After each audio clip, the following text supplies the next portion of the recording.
Pessoal, boa noite. Obrigado por vocês estarem aqui, viu? Olha, surpreendente o tanto de gente que veio aí, hein? Então eu não posso começar de outra forma, né? Que não elogiando o Pedrinho. Parabéns, velho. Puta, que baita evento, cara. Uma salva de palmas pro moleque, hein? E é o seguinte, é da hora que quando o cara começa a despontar no MBL, começa, não, é cria minha, é cria... Não. Pedro Arthur é cria do Mamãe Falei.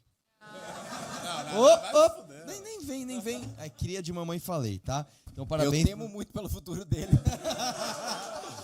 Aprenda com os meus erros e vá pelo caminho certo, hein, velho? Hoje já tem áudio temporário, já tá tudo mais fácil. Pessoal, boa noite, obrigado por vocês estarem aqui. Eu até perguntei pro Pedrinho, cara, fala muito ou fala pouco? E eu não sei, cara, se já estão cansados, posso contar uma história, como é que tá? Pode mandar brasa? Então vamos lá. Seguinte, o cara já estamos aqui mesmo, então faz vai, o que você fala quiser. Qualquer coisa.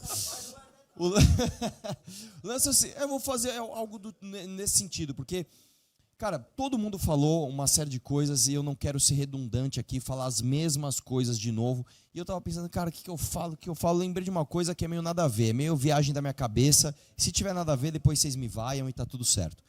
O negócio é o seguinte, cara, quando eu era adolescente, né, quando eu tinha um pouco menos da idade do Pedrinho, eu era meio de esquerda, né? Eu era meio de esquerda. E o ponto que mais me pegava, que me jogava para a esquerda, era justamente essa questão de criminalidade, né?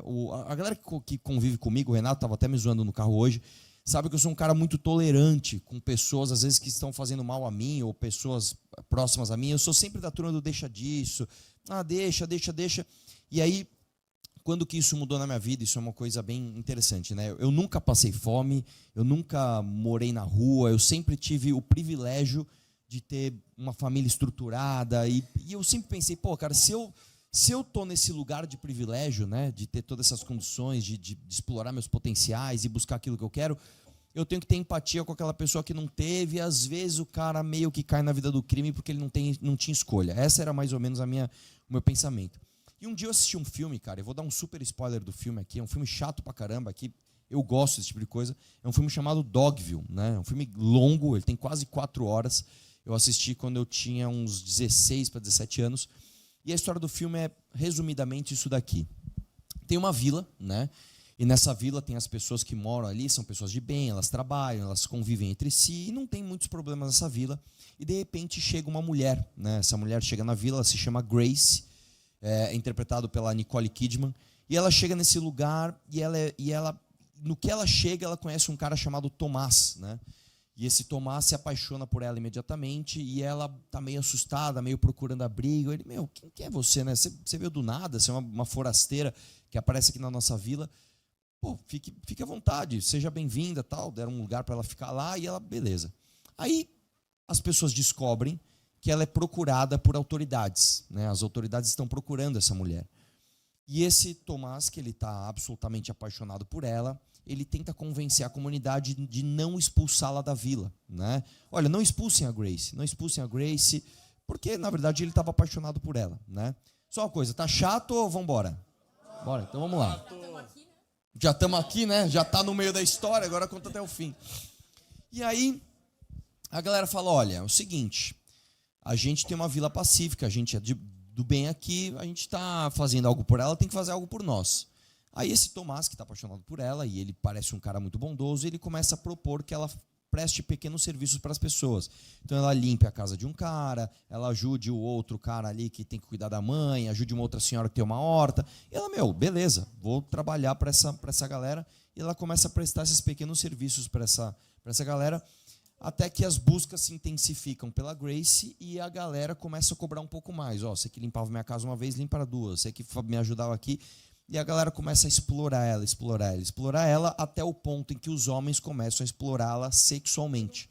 Né? Então os caras começam a ir lá e, não, pô, Grace, acho que eu vou te denunciar, não, então vem cá, tal, e eles começam a estuprar essa mulher. E aí o Tomás, né, que é um cara que ele é bem quisto na comunidade, ele também está apaixonado por ela, ele faz o papel do bom moço, né?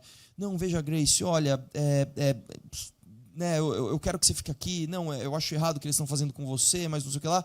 E aí tem uma cena bastante marcante, que ele está apaixonado por ela está exausta, trabalhando pra caramba, ele chega lá no abrigo que a vila deu para ela, e fala, pô, Grace, todo mundo aqui tem chance de ficar com você, menos eu, e eu sou o único cara que está apaixonado por você de verdade. E ela fala, o que você quer? Você quer me estuprar também? Fica à vontade, vou fazer o quê? Não posso nem resistir. Né? E aí ele, não vou fazer isso, nossa, que bondoso e tal. O que acontece, e o turnover desse filme, para mim, é uma coisa maravilhosa, porque me deu uma lição de vida. Descobrem que, na verdade, ela está sendo procurada pelas autoridades, que são corruptas, porque ela é filha de um gangster muito influente na cidade, e o gangster chega na cidade e encontra ela. O pai dela, o gangster, encontra a filha na cidade e fala, o que aconteceu com você? Aí ela meio que desaba, ela fala, puta, pai, olha, eu estava fugindo de vocês, porque eu não gosto desse estilo de vida de vocês, de bandidos, etc. Cheguei nas comunidades, esse pessoal começou a me acolher, e depois eles começaram a me explorar, e eles acabaram fazendo tudo isso comigo. Aí o pai dela, então demorou, então vamos matar todo mundo. Aí a Grace pega e fala assim, não mate ninguém. Não mate ninguém, essas pessoas são pessoas de bem, essas pessoas não fazem o que fazem. E o pai dela dá um discurso para ela que, sério, parecia que era como se ele estivesse falando para o Arthur adolescente para acordar. Ele chega para a filha e fala assim, deixa eu te falar uma coisa, você é tão arrogante, você é tão, mas tão arrogante, que você considera que essas pessoas que te fizeram mal são tão inferiores a você que elas não merecem pagar pelas consequências dos seus atos. Você se acha tão superior a elas que mesmo essas pessoas te estuprando, você acha que elas são como os cachorros que agem por instinto e não sabem o que estão fazendo. Você retirou o poder de escolha dessas pessoas através da sua arrogância. Então puni-las é um ato de humildade. E aí ela tem uma ela fala, é verdade, mata todo mundo. E aí mata todo mundo e aí sobra... Esse filme é bem simbólico, tá? Esse filme não tem cenário, esse filme ele se passa inteiro num cenário preto, né? Como se fosse um teatro. Esse filme chama Dogville, né? Que se você inverte a palavra dog, ele significa Godville. Então é uma mensagem para a humanidade, é isso que quer dizer. E no final das contas, o último a ser executado é o Tomás. E ela olha para o Tomás e fala, e agora, hein? Esse cara é bom ou esse cara é mau? E aqui vem o dilema que eu vou trazer para vocês. Quando a gente vê o criminoso organizado, ele está claramente do lado muito... Ele cruzou essa linha de uma forma muito, muito clara. Ele é um homem mau. Um homem que estupra, um homem que mata, um homem que sequestra. Esse cara é claramente um homem muito mau. A questão é, os homens que se consideram bons e aceitam o inaceitável, em nome do que você quiser chamar, do nome que você quiser, em nome de tolerância, em nome de empatia, em nome de eu ser um intelectual de esquerda, que sei muito bem que o bandido às vezes é vítima da sociedade, você é igual ao Tomás. Você, dizendo se apaixonar por uma pessoa, você dizendo proteger essa pessoa, permite com que as pessoas que cruzam a linha, até com mais coragem de você e que são más de verdade, explorem essa pessoa. E em nome da sua própria arrogância, em nome dessa cortina de eu sou bom moço, eu não quero o mal de ninguém, você se torna um bosta. A verdade é que você se torna um bosta. E aí, quando ela se toca disso, ela fala, mata o Tomás também, porra. E você que é espectador do filme, você fala, é isso. Então, quando eu vejo tantas pessoas aqui num evento como esse, sabe, numa sexta-feira, irmão, vocês não estão fazendo qualquer outra coisa, vocês vieram para ver a gente. Quando a gente vê esse tipo de coisa, eu vejo um monte de gente que não quer ser Tomás. Eu vejo um monte de gente vendo um monte de Graces aqui no Ceará sendo exploradas pelos criminosos organizados e vocês não querem ser Tomás, porra. Então por que vocês aceitam ser representados por um grande de um bosta que é esse governador de vocês? Aí a gente organiza um evento, o cara fala, não, vamos acabar com esses caras, meu. Fala que o ar-condicionado ficou ruim e divide a sala. Parabéns, seu governador, você só fez a gente fazer uma coisa muito mais legal que é ver outras salas vibrando com a gente aqui, cara. Isso só é ridículo, a gente não pode deixar com que esse sintoma de superioridade, de arrogância, faça com que a gente, por algum motivo sequer, qualquer, julgue o criminoso organizado como alguém que não é responsável pelos seus atos. Esse cara tem que ser responsabilizado, esse cara tem que ser morto, essa é a verdade. E uma coisa que é interessante dizer é o seguinte, quando você pega, isso é estatístico, tá? Quando você pega, desde as sociedades primitivas, desde o caçador-coletor, até as primeiras terras agricultáveis, onde a gente começou a ter sociedades muito grandes, quando você pega a história da humanidade, você percebe que aquele que decide delinquir, ele é exceção.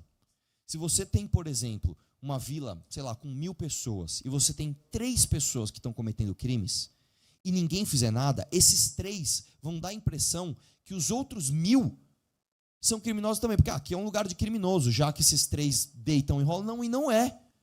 O Ceará, assim como a maior parte do Brasil e assim como a maior parte da humanidade, não é composta por pessoas que escolhem delinquir. Então, hoje, a exceção está fazendo com que vocês, que são a maioria, sejam reféns disso. Pelo amor de Deus, gente. Sabe? Que tipo de bosta de povo a gente é, que a gente elege desculpa o palavrão, cara, mas não tem outra palavra para dizer, um lixo como esse, um governador desse. E por causa de quê? Porque o cara te deu uma cesta básica? Então, eu vou dizer para você que a questão de segurança pública no Brasil, a questão da criminalidade no Brasil, é uma questão de imaginação, é uma questão de autoestima, é uma questão da gente se olhar no espelho e não aceitar ser o Tomás do filme, cara. Nós não podemos aceitar isso. Então, as pessoas aqui já falaram muitas coisas de todos os absurdos objetivos que a gente tem no Ceará. Eu queria trazer esse ponto um pouco mais, não é nem subjetivo, mas um pouco mais imaginativo. Façam esse exercício de imaginação e se autoafirmem como um povo que quer ser emancipado, que quer tomar as próprias escolhas, que quer ser senhor do seu destino. E isso só depende de vocês. Beleza? Obrigado, gente.